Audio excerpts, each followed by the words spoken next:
Let's discuss the latest we're hearing from Egypt, from UK-based journalist and writer Neil Clark, who's on the line from London.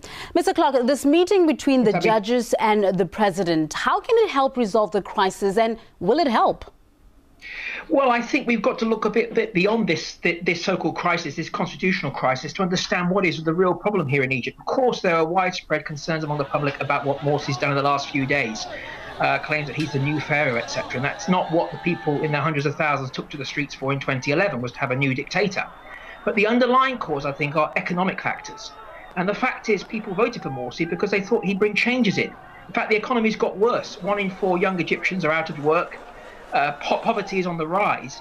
So I think there is this one issue, this constitutional crisis at the moment. But beyond that, there are deeper issues in Egypt which have to be addressed. But Morsi did claim that the extension of his powers were just temporary. Can he be trusted? Yeah. Not at all, because Egyptians have heard this before. They've had a lot of temporary powers, haven't they, down the years, where governments have said they're doing this on a temporary basis, and it's ended up lasting a very, very long time, under Mubarak, for instance. So I think there is that sort of fear among Egyptians that what they're getting is a new pharaoh. As I said, they wanted more democracy back in 2011, but they also wanted fundamental economic changes which haven't come about. I mean, he did say temporary now because of all this tension. Why this apparent U-turn from him? Sorry, can you repeat that? Why the sudden U-turn? He didn't say they were temporary in the beginning when he announced them. No. Now all of a sudden they're temporary. So why the sudden U-turn?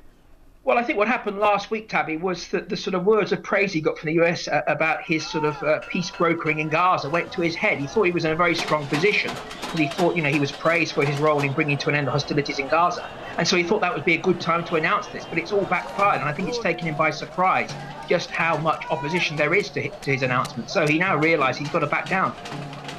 The fact that he's now announced that these powers are just temporary hasn't really affected the protests. People are saying they don't want him to have these powers at all. So then what would calm the tensions? Well, I think that, as I said, I don't think this is just about constitutional powers. I think had Morsi come to power and actually done things for the people of Egypt, had unemployment been reduced, poverty been reduced, etc., had he broken with the failed economic policies of the Mubarak era, I don't think there would have been quite the sort of outrage that there is. I think it's a combination of factors. What they're getting is possibly a new dictator who is actually carrying on with the same economic policies of the Mubarak era. So I think that's what's really inflamed people here. But isn't it too soon to expect him to have made all these extreme changes? I mean, it's only been a short period of time. Well, on one case, yes, but the other hand, let's think about it. When he was in opposition, his party was saying they would break with the Mubarak policies. For example, on the IMF loan, which has been in negotiations, the Muslim Brotherhood said they were against that. And that would be disastrous for Egypt if they took that, because that would mean the privatisation, the entire economy, subsidies being reduced, etc. It would be a disaster for the majority of Egyptians. And the Muslim Brotherhood said they were against that when they were in opposition. He comes to power and the policy has changed. We had a very high-level delegation of American multinationals coming to Cairo 2 months ago, and they were given the red carpet treatment. And the government was saying, well, yes, you can take your profits back to America. These are exactly the wrong sort of policies that Egypt wants at this moment. Egypt wants to return to a much more kind of, if you like, socialistic economy, to put the 99% before the 1%.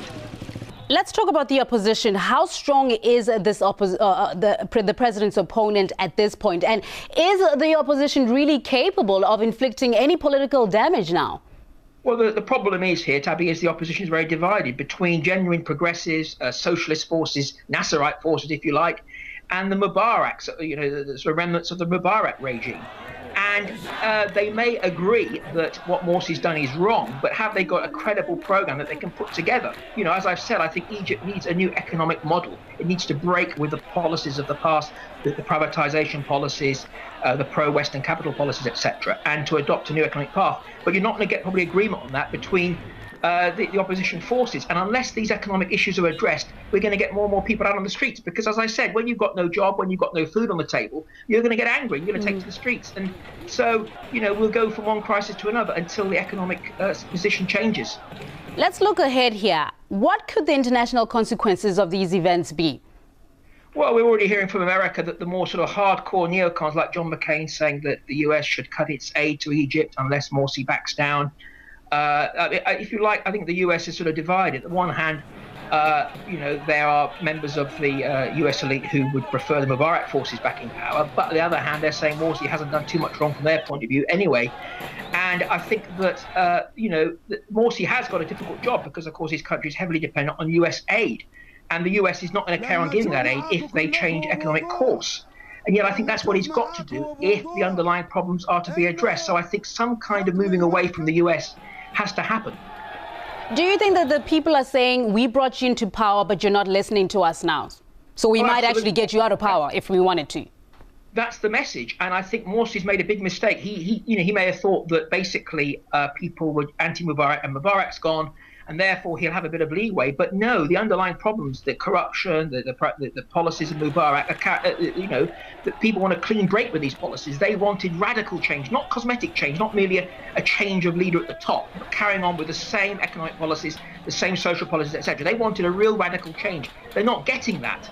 And so he's really at a crucial stage now where he's got to listen to the people to actually change course. It's not going to be easy. But I think the alternative would be, these demonstrations are only going to get worse and worse from his point of view. Neil Clark, journalist and writer, live from London. Thank you for your thoughts. Thank you, Tony. Thank you very much.